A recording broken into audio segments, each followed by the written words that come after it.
I was born a block from here, over on the corner of, on the southwest corner of 8th and Elm. Elm. Does that house still stand? Yes. 8th and Elm, okay. And do you mind me asking when that was?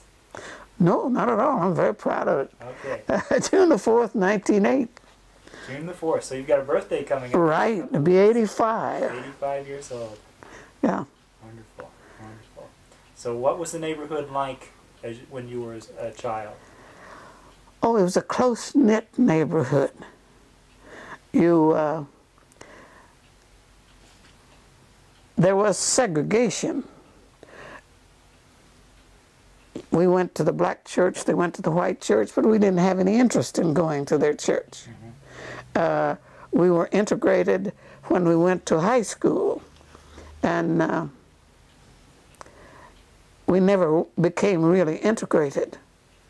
They had their social life and their interest, and we had ours. It was sort of, I have heard many young blacks not like it, but Up From Slavery by Booker T. Washington has a statement in it. We are as the hand together in important things and totally separated and everything else. I read that when I was in about the 7th or 8th grade, and I thought it was great and beautiful, which it was. And I was very upset during the 60s when black people decided that Booker T. Washington was not a man to admire, and because he emphasized learning trades. But if you're dealing with people that don't know how to do anything, I think that to learn the trades is a way for them to exist until, and they will develop the other. My grandfather Eagleson was born in St. Louis, Missouri.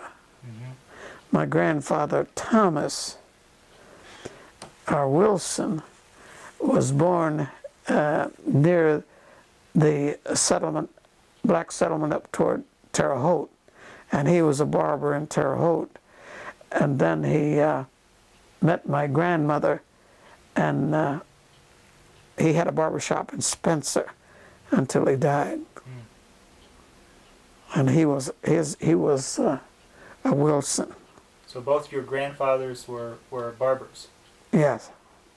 My grandfather, in talking about one way of fighting against prejudice, was to realize that you can't be held in the gutter, because in order to hold you in the gutter, they must get down there with you, because you can always get up unless they hold you there. And that's very true. Where was your grandfather's barber shop?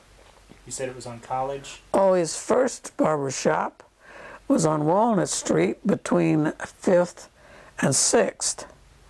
The second one... On the square? Yes. Okay.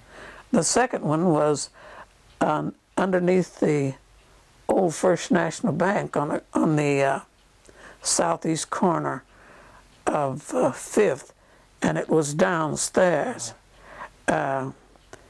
Then his next barber shop, see, we're a mobile race, was on College, and it was between 7th and 6th. It was closer to 7th, really. I'm particularly interested in knowing about your father and the contribution that he made just by persevering and going ahead and completing college. He didn't persevere. His father was a barber. He had good money. He made very good money. The things that he required of him, he required because he thought they were important for you to know that you must work and not feel that you're too good to do any kind of work. So he insisted when he was going to the university that he would be the janitor at the barber shop and shine shoes. which gives you the right perspective. My father was a graduate of Indiana University. He's the first black man to get a master's degree from Indiana University. My mother came from Spencer, Indiana. She went through high school.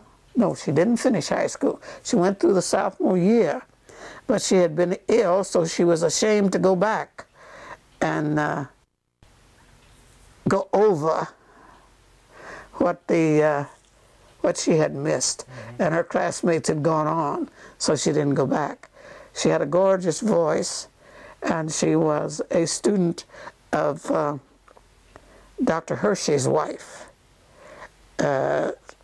from the Hershey house. My mother, and I took music lessons there, but I didn't like it. But Mrs. Hershey trained my mother, and that's the way she met my father. She was having a recital down at the old seminary, but it became... Where Kroger is now, in that area? Yes, over on that corner, as a matter of fact. And he heard her, and they became acquainted and married and so forth. But my father died when I was 3 years old. But my mother was also a terrific cook. And she sang in the church choir, and she cooked for the Episcopalian church's St. Margaret's Hall. It's down where the addition is on the Episcopal Church on 5th and Grant. Okay. And Trinity. Pardon? Trinity. Is that it? Trinity Yes. Episcopal? Yes. And she, see, they had a parsonage right south of the church, and then there was a little house on the Spanker's Creek, on that creek that goes through the campus. It went down through there and by that house.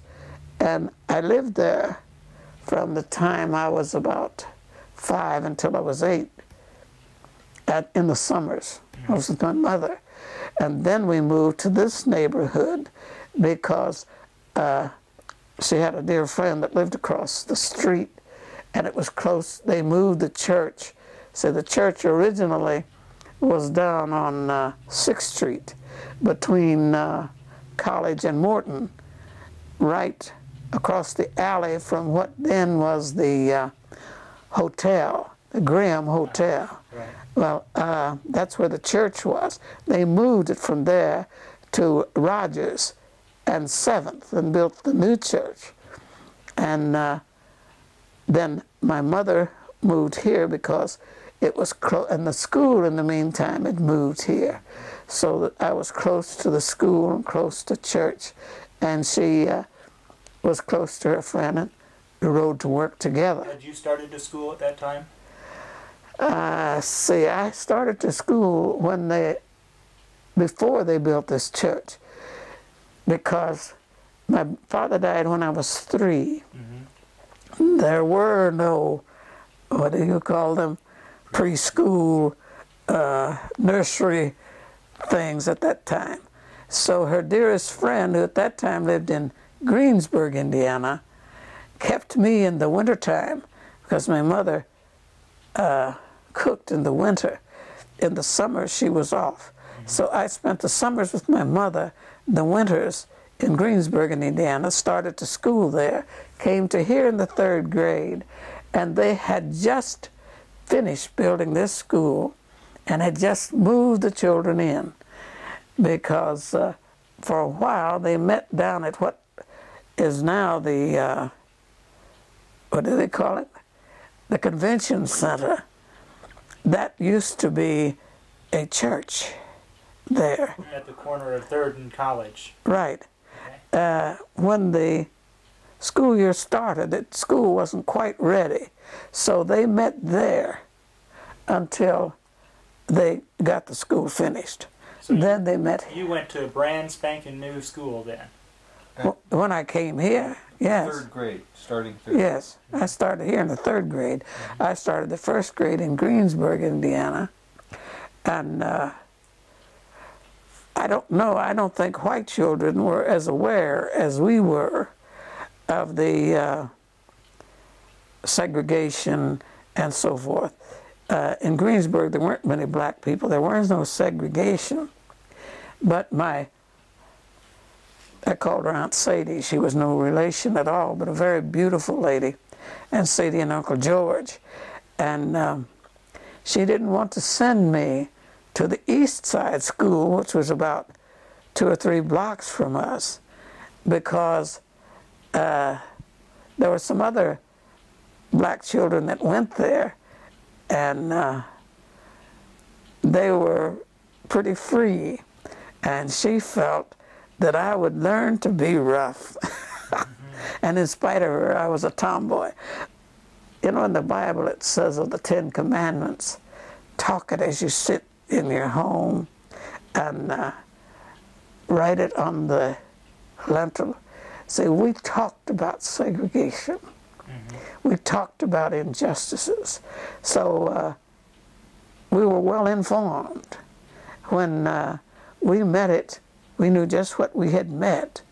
I remember the first day I went to this lovely school, it rained.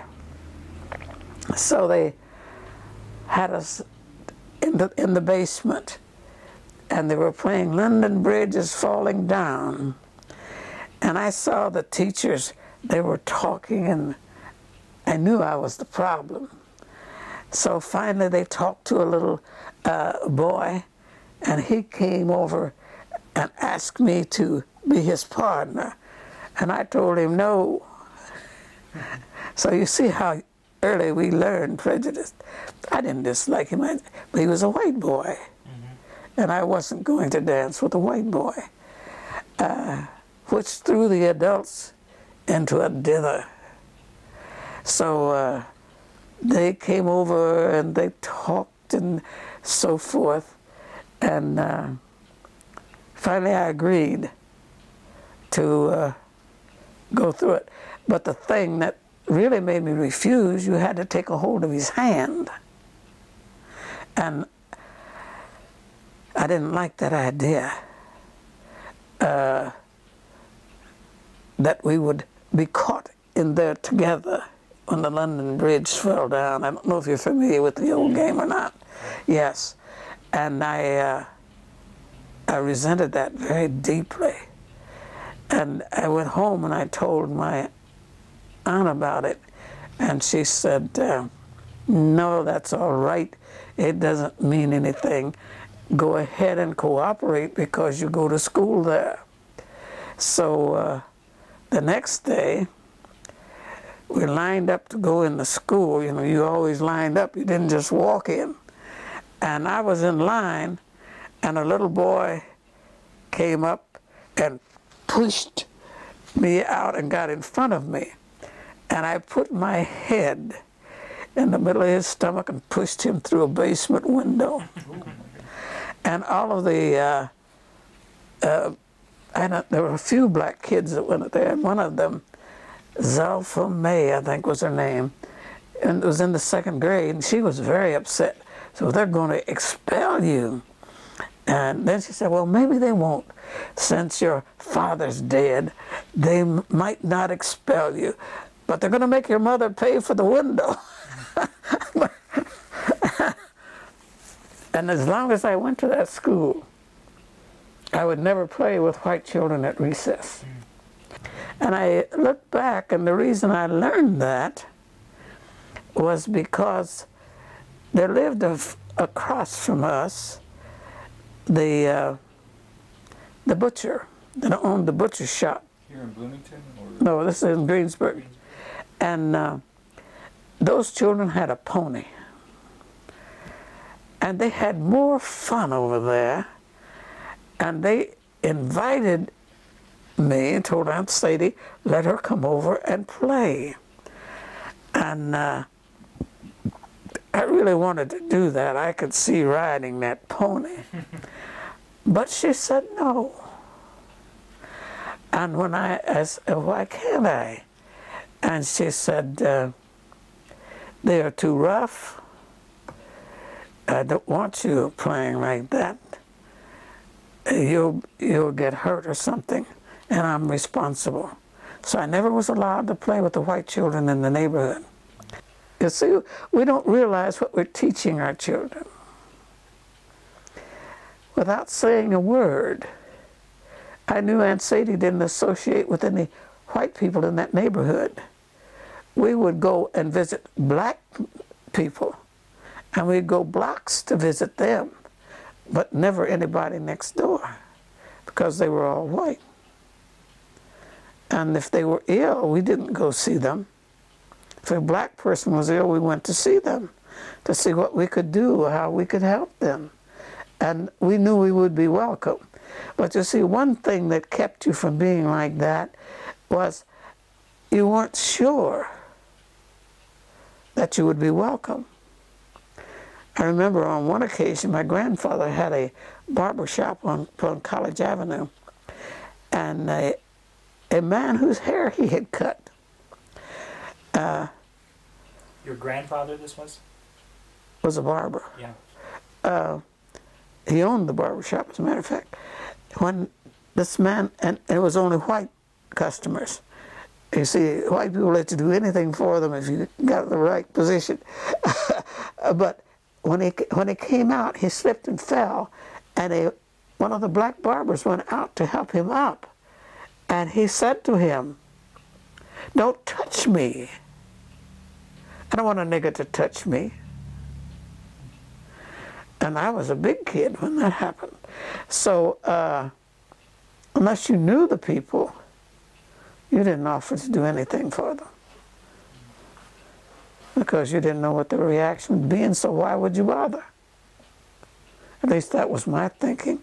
I don't know that the older members of the family thought that way, but that's the way I felt. And I think all of us have been exposed to or have some racism in us. I think we have been taught it deliberately and accidentally and without meaning to, but we've been taught it. I taught it to my children as a defense mechanism, then sent them to St. Charles School. That's how consistent racism is. I didn't consider it racism.